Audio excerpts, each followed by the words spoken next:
Hey guys, how's everybody doing? I apologize again for my voice and for no video, but I am still sick. Fortunately not with COVID.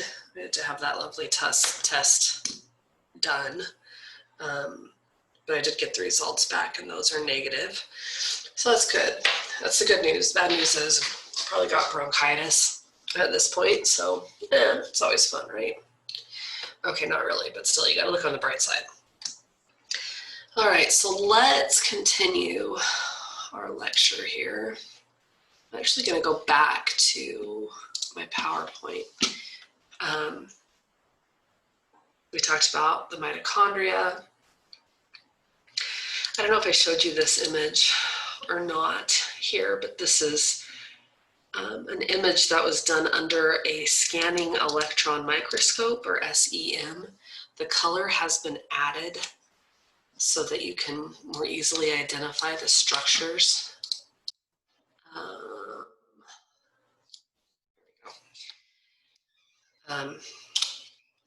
But you can see here, oh, hang on. You know the drill, gotta get it set up on my end. Anyway, you can see here this double membrane. Oh, you can't see that color. Double membrane, right? And then you can see all of these inner foldings. Now, you can't get every last detail of them, but they are in here.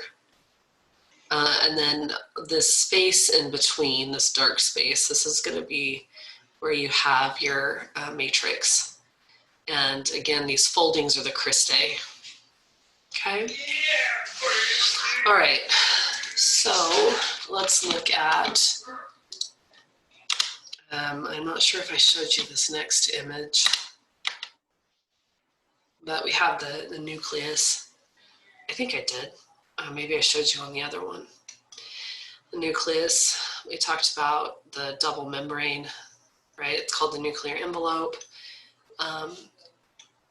Words you don't have to worry about.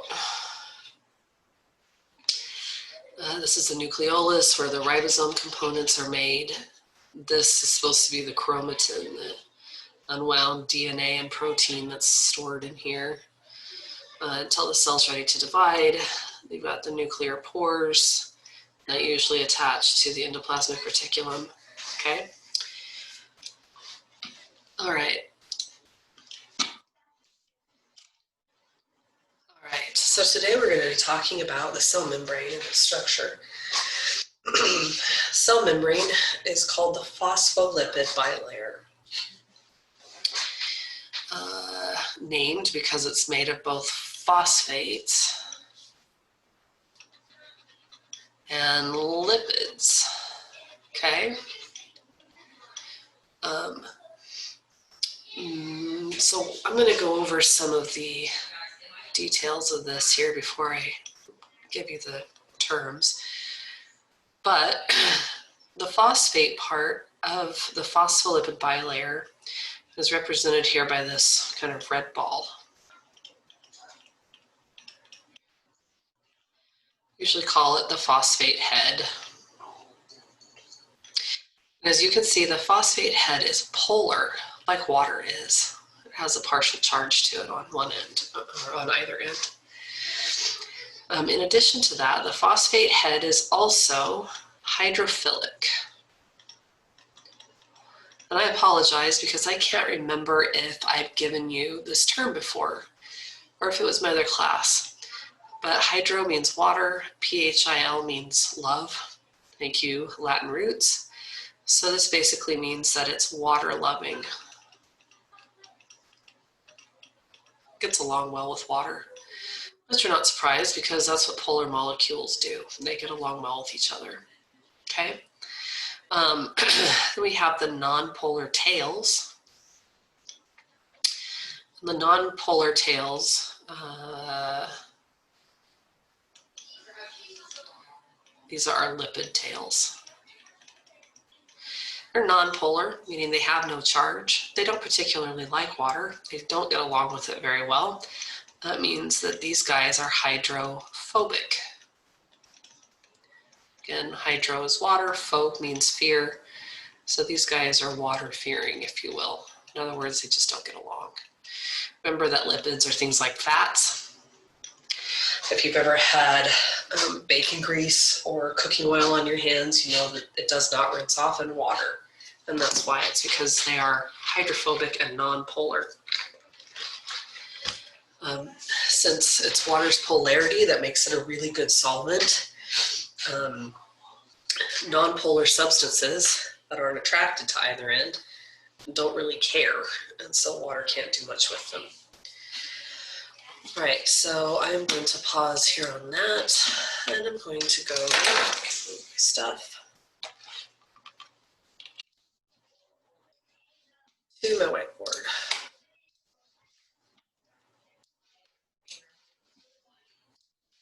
Okay.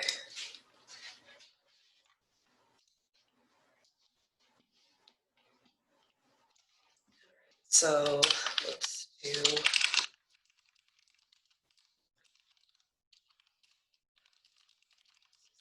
membrane. The phosphate heads, which are polar and hydrophilic, and lipid tails, which are nonpolar and hydrophobic.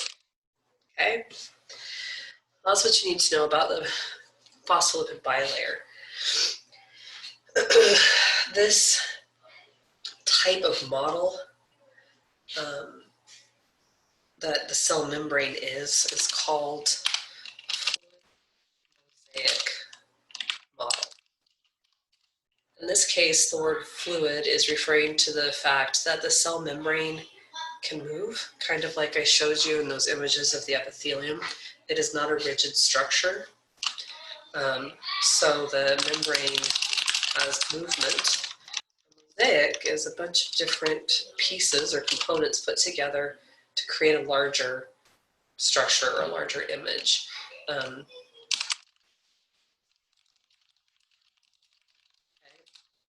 So that's where it gets the fluid mosaic part come from, because it is both flexible and movable, and it's made up of a bunch of different things.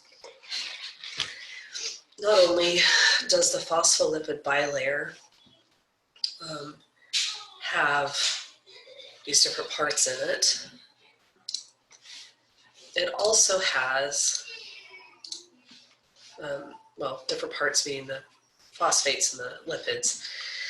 It also has a bunch of other things that are embedded in the surface that help the cell membrane do its job. And its job essentially is to keep stuff out that shouldn't come in and to keep stuff in that shouldn't go out. Okay? So this causes an issue, right? Let's think for a second. Let's think about water. Right? We know that water is polar. I'd say it's hydrophilic because it loves itself, right? That means it's not going to have any problem getting past the polar heads, right? Polar heads are going to be like, hey man, come on in, this is great, good to see you. Until I get to the lipid tails. And the lipid tails are going to be like, yeah, you can't come in here. Okay? There's no way, we don't like you, you're stupid, get out. I don't think the lipid tails actually call water stupid, but who knows. Anyway, so they don't let them in. This causes an issue, right? Water is going to have to get in to the cell membrane, and it's going to have to get out. So there's a bunch of other stuff, like the nutrients needed to make cellular respiration happen, like glucose. Glucose is a big molecule. How's it going to get through? Okay, that's where all of this other stuff in the mosaic come from. Some of these other things are proteins. They are transport proteins that allow certain substances in or out of the cell. Some of them act like a tunnel, like this one, where things can simply go in or out as needed. Some actually are a little bit more involved in that they have to wrap themselves around the object that needs to get in and then kind of move it through itself. There's several different types of proteins that are going to be embedded in the cell membrane that are going to let things get in and out. We have some cholesterols, which you remember are also lipid-based. That help to provide stability and structure to our fluid movable membrane. Okay, these are the things that you really need to know as far as vocabulary and understanding for this membrane. So again, the phospholipid bilayer, its job is to either keep things locked in or keep things locked out. And that means that most things need the help of proteins to be able to get across. Okay. Let me go back to my whiteboard, maybe. Probably blank. Oh, I kept it. So, although I always lose my formatting, that annoys the heck out of me.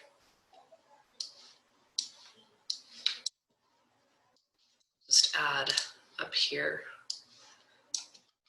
a little bit of info. Okay, so again, the job of the phospholipid bilayer is to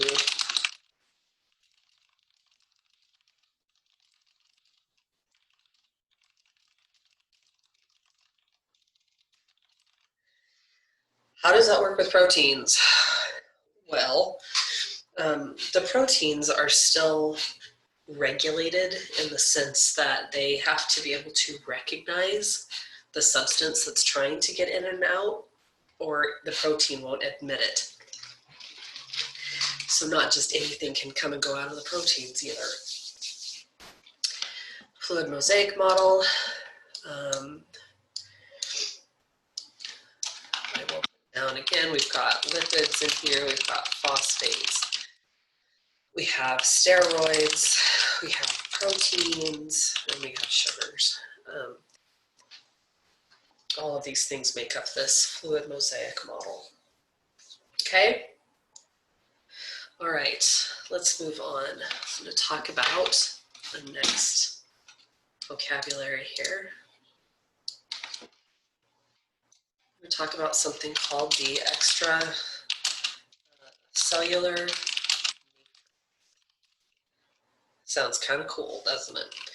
The extracellular matrix exists in animal cells and is kind of a sticky coating around the cells, on the cells, that allow cells to stick together in tissues. Oh my goodness, there we go. So, I mean, in other words, again, this is probably one of those things that's pretty obvious, but it's just not something we tend to think about on the regular. But if I have skin cells, there's my skin cell. Isn't that a beautiful skin cell? My drawing abilities just continue to stagger me, as I'm sure they do you too. Okay, so here's my skin cells. This is not going to do a whole lot of good if these skin cells have no contact with each other, literally, okay? How is a skin cell going to form a barrier? How is a skin cell going to keep out infection? How is a skin cell going to be able to help send signals to and from the brain about what's happening in the environment if it's just by itself? Well, the answer is it can't. In order for our skin cells to work together, not just our skin cells, but every other cell almost in the body. P.S. Even if our cells were this close, we still require something to help. Our cells are that close. What I mean is, even being this close, if we didn't have this extracellular matrix, their functionality would be tremendously limited. So this extracellular matrix is going to allow the cells to work together as a team rather than as just individual cells. They work together as a whole tissue. And whole tissues then can work together as organs. Okay, and organs work together as organ systems. But it's on this basic level down here with this extracellular matrix that this can start. Okay, so it's got a very important role. In addition to the extracellular matrix, we have something else that are called cell junctions. So the matrix helps them to stick together so that they have this contact that they need. And the cell junctions actually allow for, I say communication, but again, I'm talking more about chemical and electrical signals that pass through tissues to the brain. So these are going to also connect cells in tissues, but this time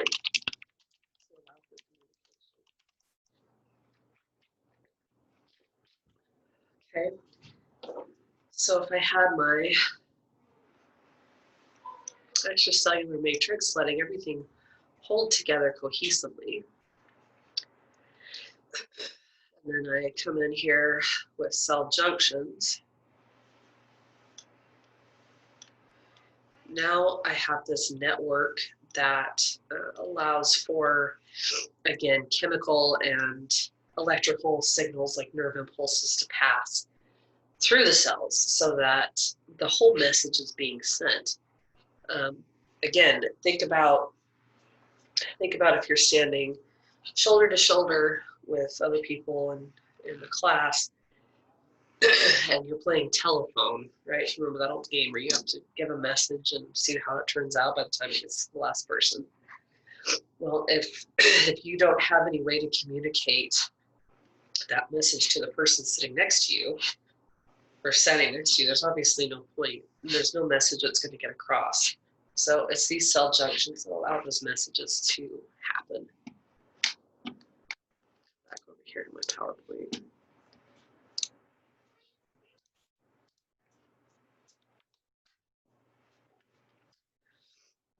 Okay, so now I'm going to talk to you about something called the cytoskeleton.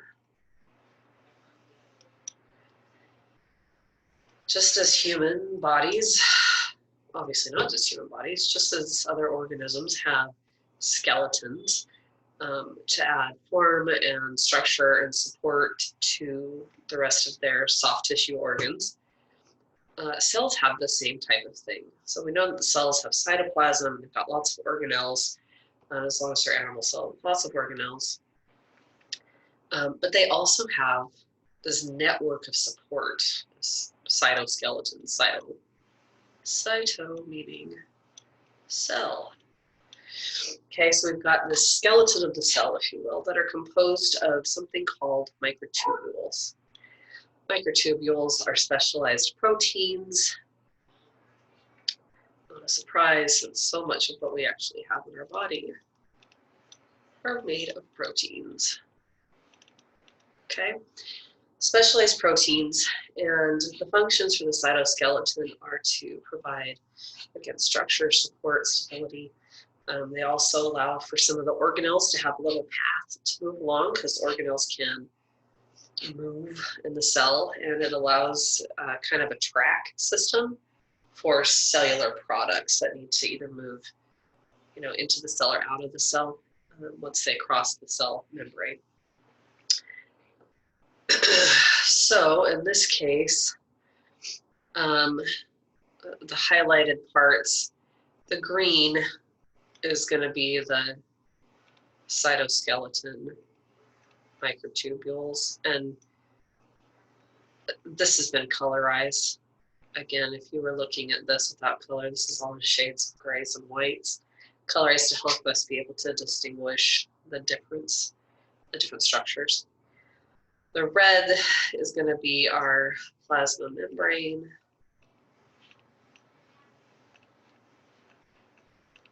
And the blue is nucleus or nuclei.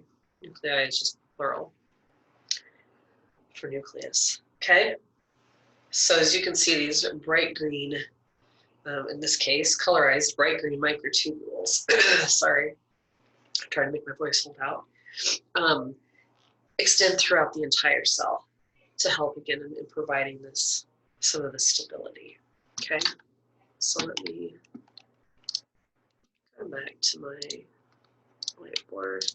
Give you that info.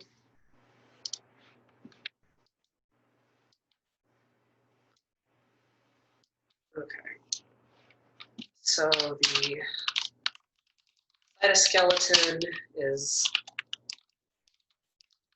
skeleton of the cell, if you will. It's an easy way to kind of remember, to picture what the structure is for. Composed of microtubules, which are specialized proteins, provide support, structure, stability for the cell, also provide a track, a railway track for organelles and cellular products. Okay, so that's what the cytoskeleton does. Now, we're going to down here talk about cellular motility, or the ability of cells or some cells to be able to move. There are two different structures also made out of specialized microtubules that allow this to happen. The first is called cilia, and the second is called flagella. Okay, so let's talk about that. Cilia, again, specialized microtubules.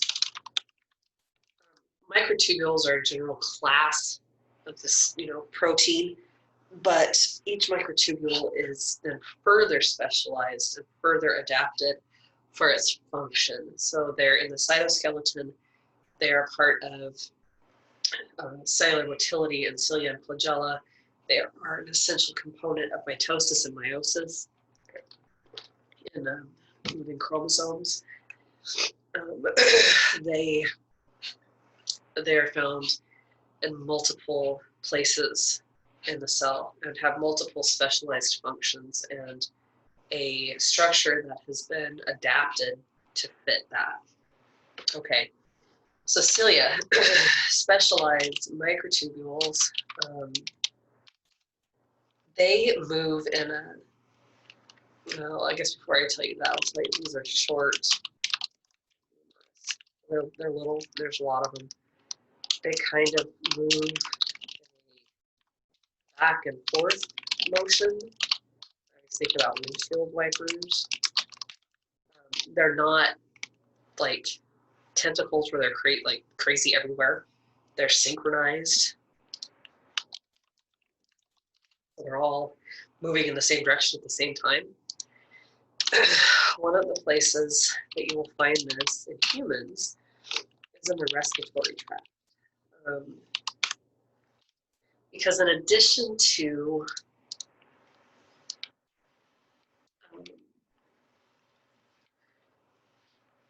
just a second, guys, I'm going to move some of this up.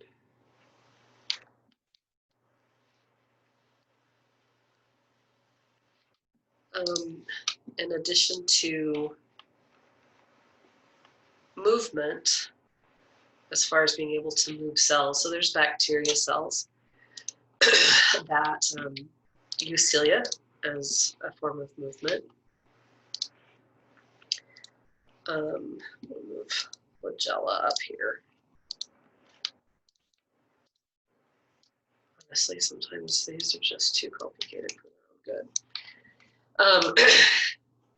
In addition to bacteria that can use them as flagella or as movement, they can also be used on specialized cells in the human body. In the respiratory tract, their job is actually more of a broom, if you will, like a sweeping motion. And it can line the walls, it does line the walls of the respiratory system, the tubes going into the lungs. Their job is to help sweep foreign particles, dust, things you shouldn't have swallowed, like you accidentally inhale while you're taking a bite of something. The job is to try to sweep those back up into the throat and mouth so that they can be coughed out. Obviously, these are microscopic. I should point that out as well. So it's not like you can see them without microscopic aid. And so it's not like they can keep a person from choking by sweeping out a food that's gotten stuck, because these are tiny, tiny. The job is to really try to keep things that are going to cause an infection in the lungs, in the respiratory tract. The job is to try to keep them out.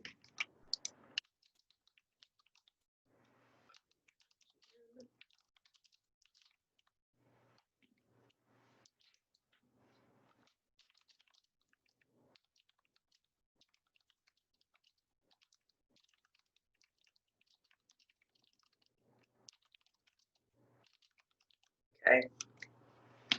This is an example of where you can find it in the human body and what that particular function is. Again, in types of bacteria, cilia are used for motility. We have flagella. Also, a different type of specialized microtubule, meaning it has its own specific structure, different from cilia or from the cytoskeleton. Flagella are long, singular. In other words, you don't find them in clusters like cilia. And they move very much in a whip-like fashion. In humans, the only place you're going to find flagella is on sperm cells, which means you're not going to find them in the female body. You only find them in males. And in humans, this is the only place you're going to find them. Unlike cilia, which can be used in the respiratory tract and parts of the digestive tract, flagella has this one purpose, which is nothing but motion for sperm. And so that's the only place you're going to find them. Not in females, obviously, then only males. Let me show you.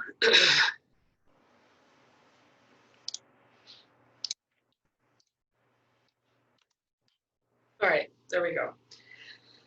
So these are showing bacteria.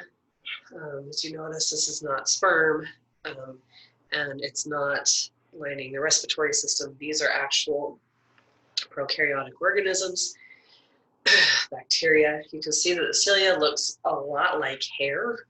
Again, both of these images have been colorized to help the distinguishing of the structures.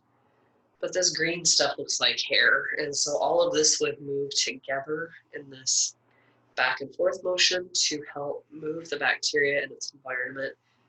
In an epithelial cell, it wouldn't be quite as covered, and it would be only covered on the surface that faced into the open airway to help sweep out foreign particles.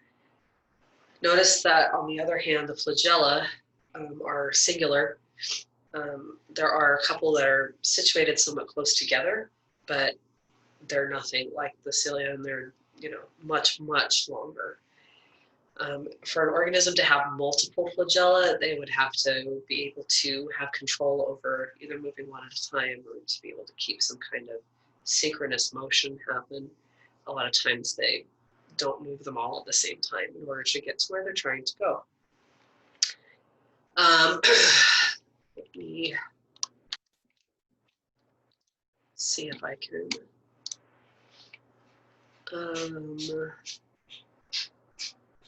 Maybe. Nope, it's not what I want either. Hang on just a second. This is it. All right, we're going to come over here. And we'll show you this.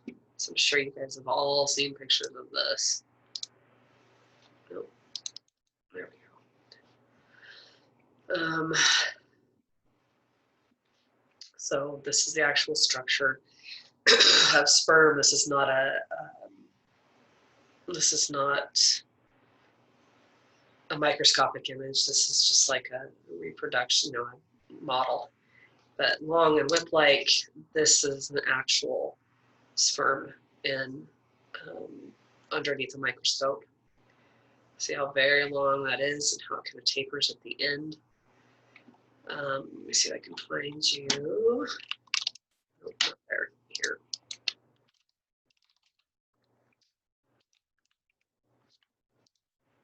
Find you any images. Most of these have been colored here. Let me try this one before I show you the colorized.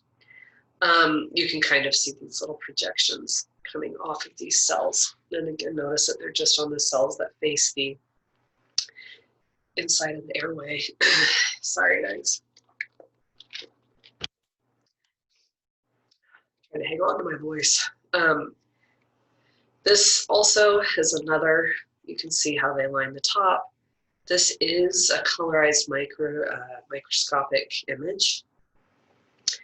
And again, these are layers of cells that you see within nuclei. This is a cell membrane, and here's the cilia attached. These look like perhaps scanning electron microscope or micrograph images. This is when something is not colorized.